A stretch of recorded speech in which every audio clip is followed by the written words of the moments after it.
जी महाराज की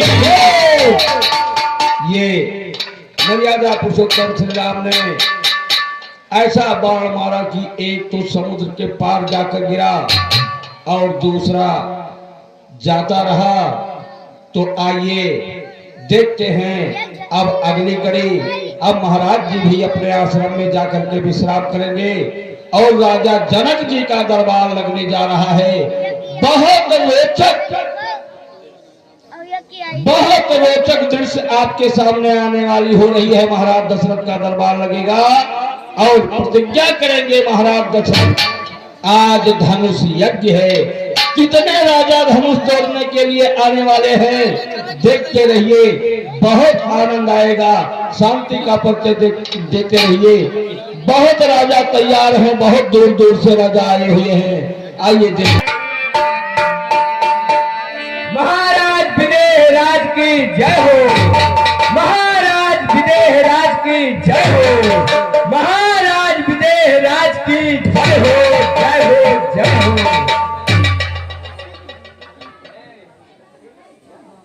मंत्री जी, ये जो जयकारा तुम लगा रहे हो, क्या हमारी प्रजा खुशहाल है? फिर ये जयकारा लगा रहे हो या वैसे ही महाराज का जयकारा लगा रहे हो? नहीं महाराज, नहीं, ऐसी बात नहीं है। राज्य में सब सकुशल हैं, सब आनंद कर रहे हैं महाराज। मंत्री जी महाराज, आप तो जानते ही हैं कि प्रजा हमारी जो है वो मेरी प्राणों से ज्यादा प्यारी है। इसलिए किसी भी प्रजाजन को कोई दुख ना पहुंचने पाए। कोई दुख नहीं है महाराज, कोई दुख नहीं है, सब आशीर्वाद है महाराज। लेकिन मंत्री जी महाराज, एक बात मेरे मन में आ रही है, उस बात को मैं आपसे कहना चाह रहा हूं और सभी प्रजाजन मंत्रियों से भी करना चाह रहा हूं। मेरी राय में यह है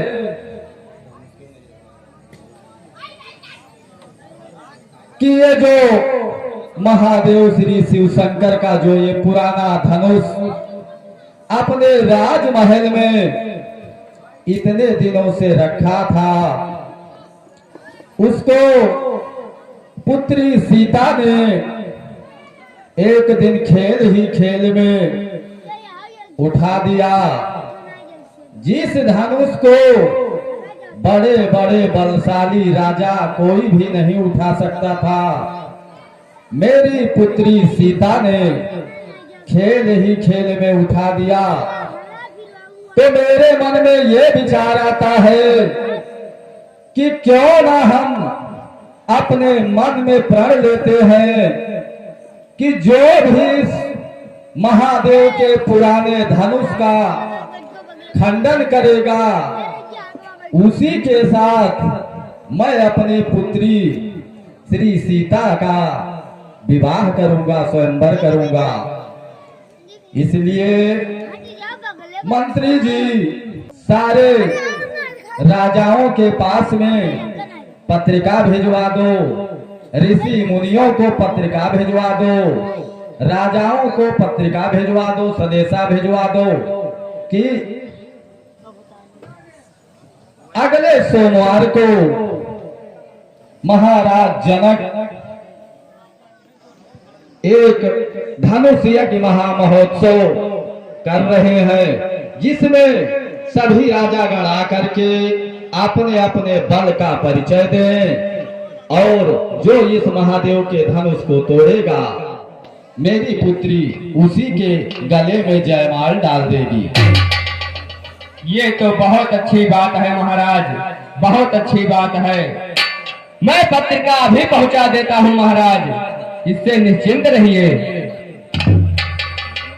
ठीक है मंत्री जी, लेकिन सारे राजाओं की ऋषि मुनियों के बैठने की सबकी व्यवस्था, भोजन पानी सारी व्यवस्था चाक चौबंद होनी चाहिए। कोई दिक्कत नहीं होगी महाराज, कोई दिक्कत नहीं होगी, आप निश्चिंत रहिए। ठीक है मंत्री जी। महाराज जनक के यहाँ महोत्सव है, उसमें पहुंचना अनिवार्य है। मेरे प्यारे क्षेत्रवासी, डुग्गी डुग्गी डुग्गी, सभी क्षेत्रवासियों को सूचित किया जाता है कि महाराज विदेहराज के यहाँ आज धनुष यज्ञ महामहोत्सव का आयोजन किया गया है। आप लोग सादर आमंत्रित हैं। आप लोगों का दरबार में पहुंचना अनिवार्य है। ये महाराज की विनती है आप लोगों से, आप लोग जरूर पहुंचिएगा। डुग्गी डुग्गी डुग्गी।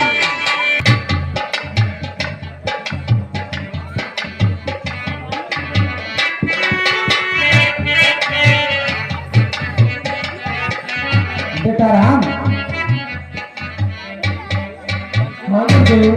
चलते चलते तो थक गए होंगे, तो इसलिए हमारा इच्छा ये है कि हम भी आराम कर लें और आप लोग भी बैठ करके आराम कर लीजिए।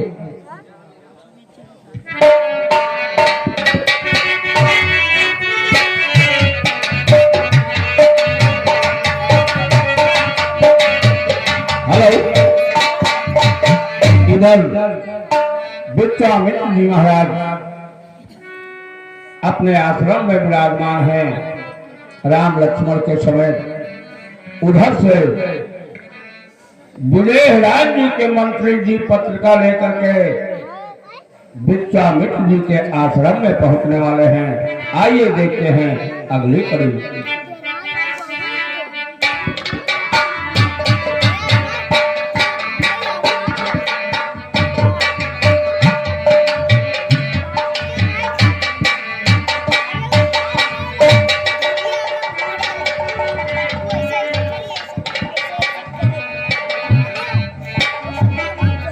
आप कौन हैं और कहां से आए हैं और किससे मिलना चाहते हैं?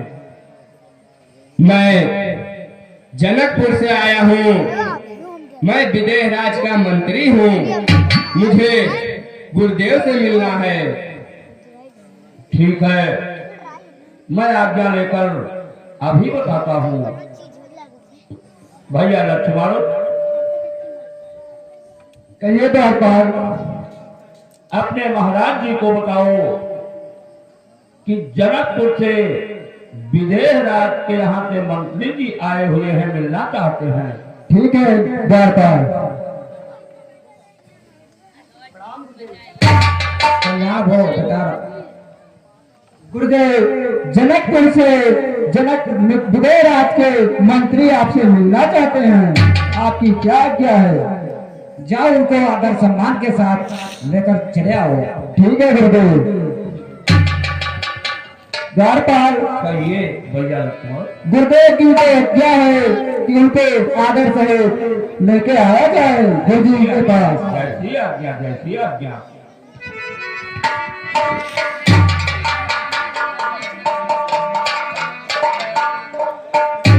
प्रणाम गुरुदेव। कल्याण भव बेटा।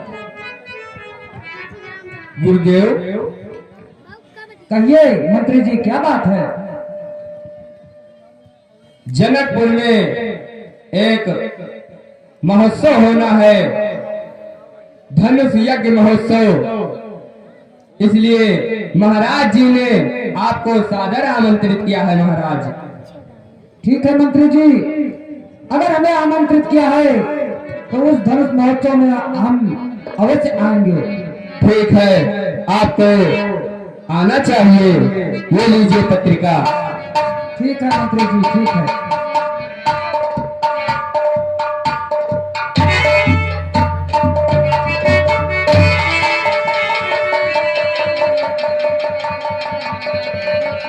ओम नमो नारायण महाराज जी। ओम नमो नारायण।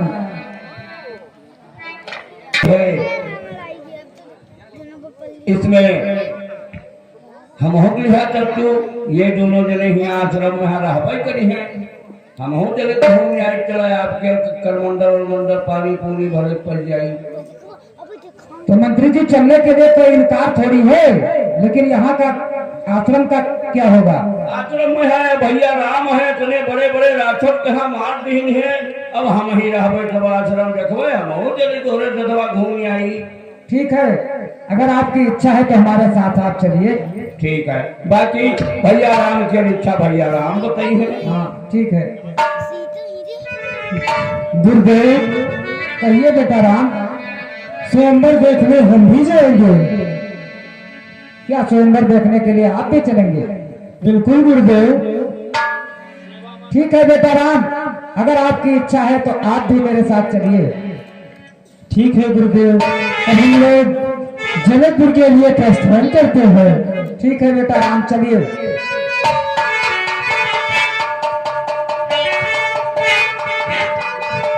हेलो, आइए देखते हैं इधर तो गुरुदेव भगवान और मर्यादा पुरुषोत्तम श्री राम भैया लक्ष्मण चल पड़े जनकपुर के लिए। और इधर ये प्रतिज्ञा सुन करके आइए देखते हैं लंका के राजा दशरथ का सपना देखना। आइए देखते हैं अगले करो राजा दशरथ का सपना।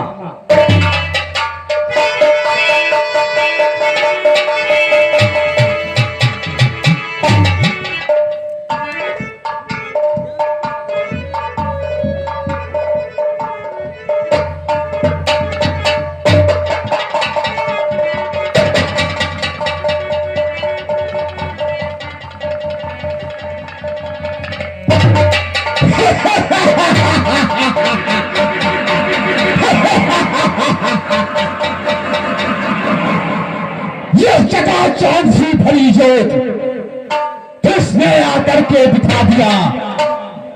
प्रज्वलित ज्वाल सी अग्निग्रहण किसने आकर के दिखा दिया?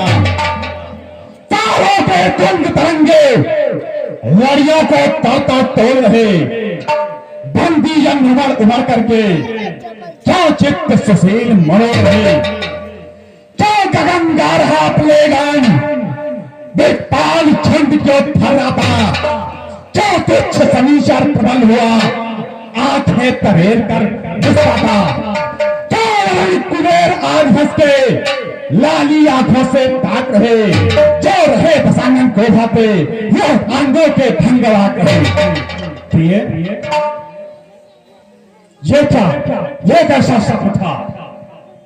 कितना मनहर, कितना सुंदर स्वप्न है परम पुनीता। हर्षित होकर नृत्य में राजा स्वयंवर सीता विश्व छत्रपति एकत्रित हैं, उसमें है रघुकुल रामा। धन चढ़ाई जो तोरी है तो बनी है जनक जमाई, हर इच्छा प्रबल है क्या है अनूठी घड़ी आई। और मैं अपने आराध्य का ध्यान करके इस सत्य की सच्चाई को जानता हूं। जय गंगाधर, जय चक्रधर, जय आशुतोष सर्वेश्वरम, सब भेद जानन सत्यदे, हे नीलकंठ गिरजापते। जय शंकर, जय शंकर।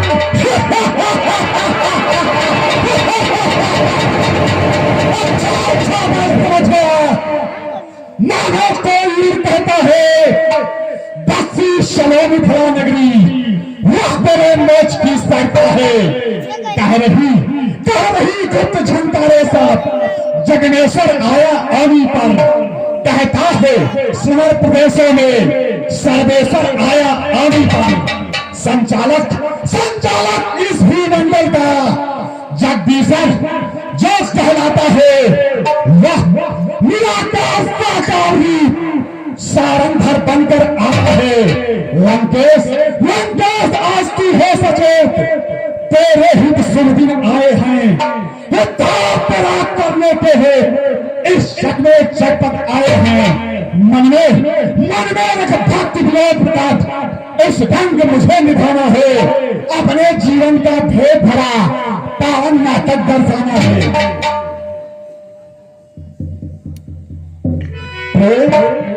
कहिए स्वामी। तुम राज्य भंग विश्राम करो, मैं मिथिलापुर के लिए प्रस्थान करता हूँ। जैसे आपकी इच्छा।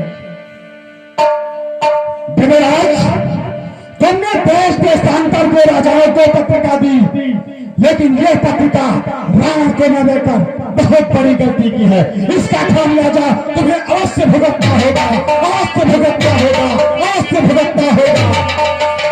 पृथ्वी का बोल था चैतन्य हराना धरनी पर, अब रास रंग की बात छो सावंतर आया आरंभ हुए बोल था इन परी 30 भुजा का है, तकदीर का तारा चमक था अब दर्शन करने जाता है।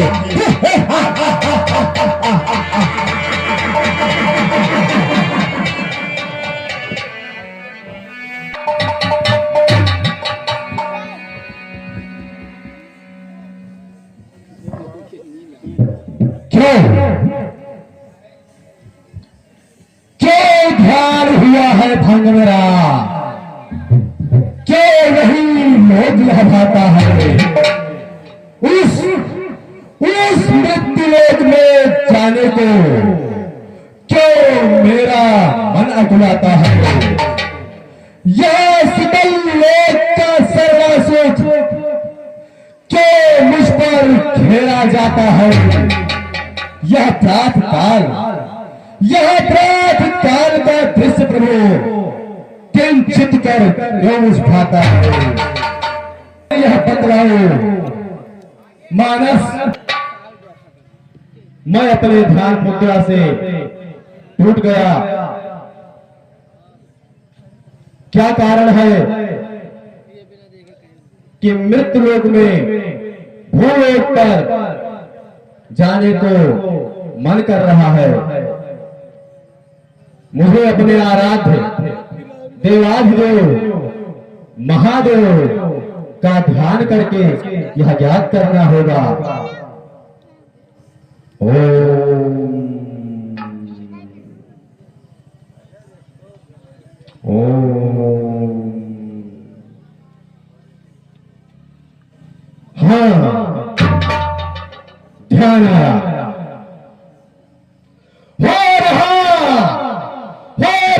सोमवार मिथिला में उस मिथिलेश्वर की अगुवानी में जाने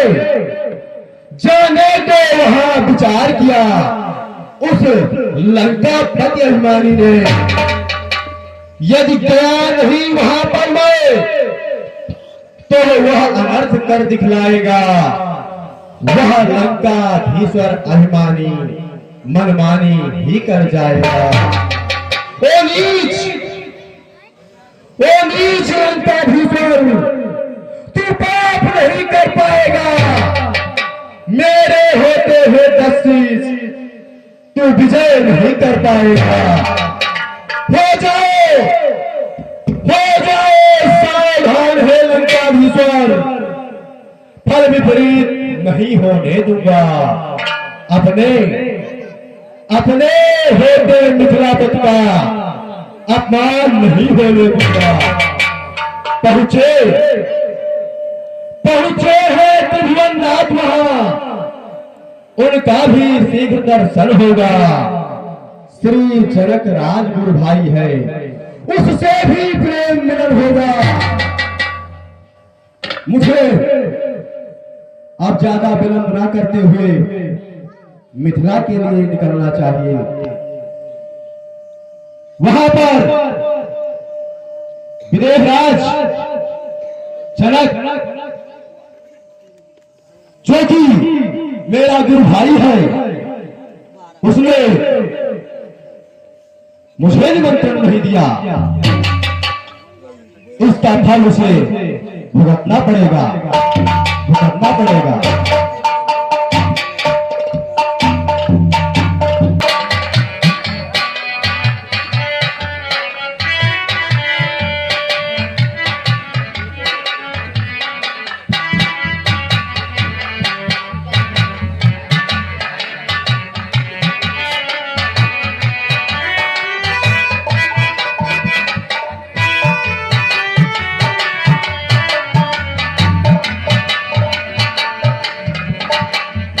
गुरुदेव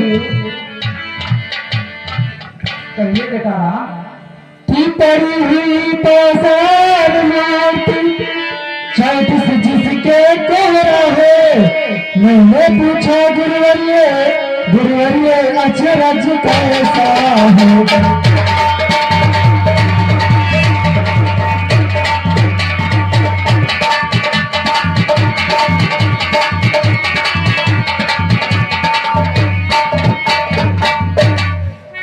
गुरुदेव ये बेटा राम, ये कौन सा शिला है, कौन सा पत्थर है जो इतना चमक रहा है?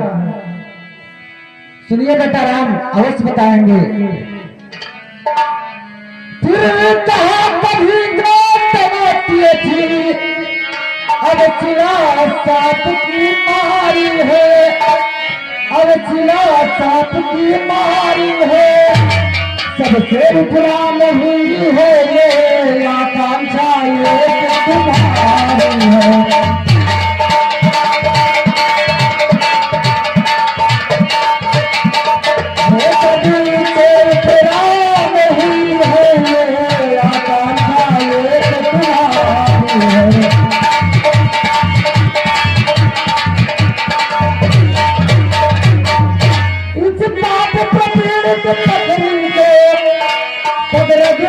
अपने पूरन दे ये पगता है पावन मृत का चंद्रन दे।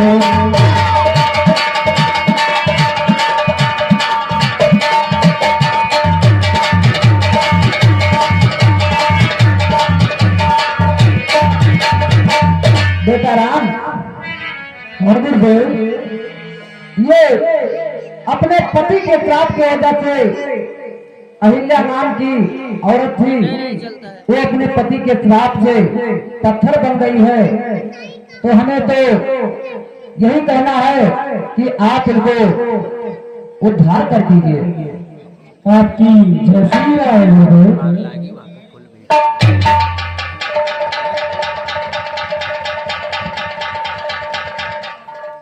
अपना चरण बेटा राम, अपना चरण स्पर्श कर दो और ये पत्थर से नारी हो जाए। ठीक है गुरुदेव।